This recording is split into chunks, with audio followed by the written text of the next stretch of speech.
Oh, yes. Oh, yes.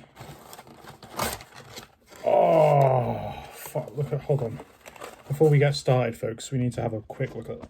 Oh, that is quality. That is orgasmic. That is going to set my taste buds.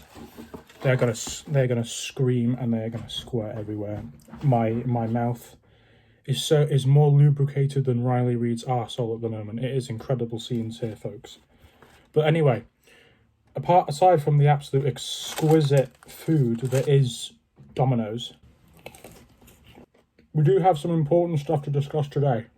I am going to treat it with the goofiness it deserves. Essentially, today, well, this morning really, this is quite a recent thing, a young boy has been attacked by an absolutely idiot journalist, okay? Let me paint the picture, let me artistically create the scene for you here. This poor kid was at a sports event in the United States. I believe it was a football game or something like that. But either way, I think it's the Chiefs or whatever. So I think it's the NFL, either NFL or ice hockey, whatever. Either way, he was wearing, because the mascot of the team is like a Native American chief with the headdress and things like that, and their colours are black and red. This is important because this young boy was being attacked because he's a young white boy.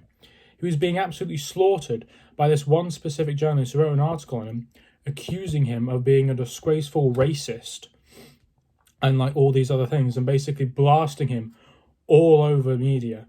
And the media weren't doing much to help because they're only showing one side of his face, because he split his face in half, painted one side black and one side red. So everyone was like, oh my God, what a horrible young boy.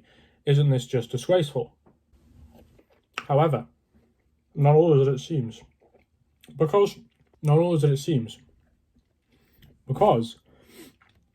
whilst the TV channel was doing a very good job at only showing the black side of his face, I discovered another shot where it showed his whole face and the other half's red. Now it's important because the team colours are black and red. So he wasn't painting himself to be black, like a blackface, like to perform blackface, and he wasn't wearing that for like cultural appropriation or anything like that. And there's 2 points here why this person who's wrote the article is an absolute fucking idiot. The black face paint coupled with the red face paint is literally the team he's supporting. It's their colours. That's why he's done that. Painting your face half of each of your team's colours is a very common practice for people who are very passionate about the team they're supporting. However, this absolutely desperate journalist who is absolutely consumed by this far left or far right, whichever one it is, I can't keep up, woke agenda, and is constantly desperately looking for something to victimise themselves with because no one loved them as a child, so now they're desperately searching for some attention, has just absolutely destroyed this child, or tried to destroy this child, even though it's a fucking child. It's literally a child. You are slaughtering a child for concepts he probably doesn't understand. This is like an 8-year-old kid. Concepts he probably doesn't even really understand, and you're slaughtering from it simply because you fancy it, because you want to be like, I don't know, you're trying to be the next Greta Thunberg or the next Rosa Parks. You're not getting anywhere. Just shut up. I'm not going to name the journalist because, quite frankly, I'm not going to give them any more fucking publicity because they don't fucking deserve it. However, the other reason why this is absolutely pathetic and stupid is because saying they're wearing a headdress is like cultural appropriation. I think a lot of people, especially in America, are very they take it a bit far. Like, they are getting offended on behalf of other races and groups for cultural appropriation. When in actuality, I thought the whole point of culture and travelling and things like that, I thought the whole point of culture is it's something to be enjoyed. And when you visit a country or you go to a place, you can partake in the culture. It's kind of part of visiting the place. Like, when I visit Spain and I partake in tapas, that's not a cultural appropriation, is it? And if I go home and we go, oh, you know what?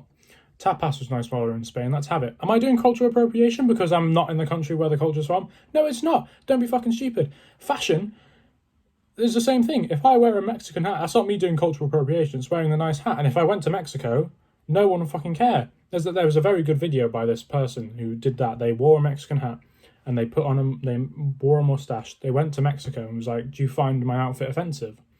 And they were like, "No, you look nice. It's a good hat." And they went back to America and then they were like, "Oh my God, you're like so offensive."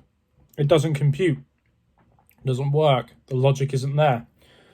But, you know, it's America, so they now have to decide between a senile old man or Donald Trump as their president. So clearly they're a very logical country. Sharing cultures is a very, very, very integral and important part of keeping a unified international, to keep unified international cooperation and to basically keep a unified world as a whole. Because if we all segregate ourselves into individual groups and there's no crossing into each other, it's just going to create factions and just going to create friction because you can't cross over into the group, otherwise it's offensive. So all that's doing, all that breaking those, like setting such strict boundaries between each culture, like only Mexican people, they can only do Mexican things, and if they do anything that's not Mexican, it's racist, cultural appropriation, and we should throw them in jail. There's a white person. If a white person does anything that's not a white person thing, they are racist and they are awful and they should be thrown in jail. Like, no. If I visit, well, where should I visit? Oh, there's so many countries to choose from. If I visit, right, let's go Italy. If I visit Italy and I have a really nice pasta recipe, I'm going to have the pasta recipe when I get home back to England. And it's not cultural appropriation, it's me enjoying the culture. What modern definition of cultural appropriation is so skewed from what the reality of it actually is that it's incredibly annoying. And I really do not enjoy having to deal with such woke, insane, just mentally deranged idiots who have no logic. Okay. I'm going to enjoy my cookies. You enjoy the rest of your evening.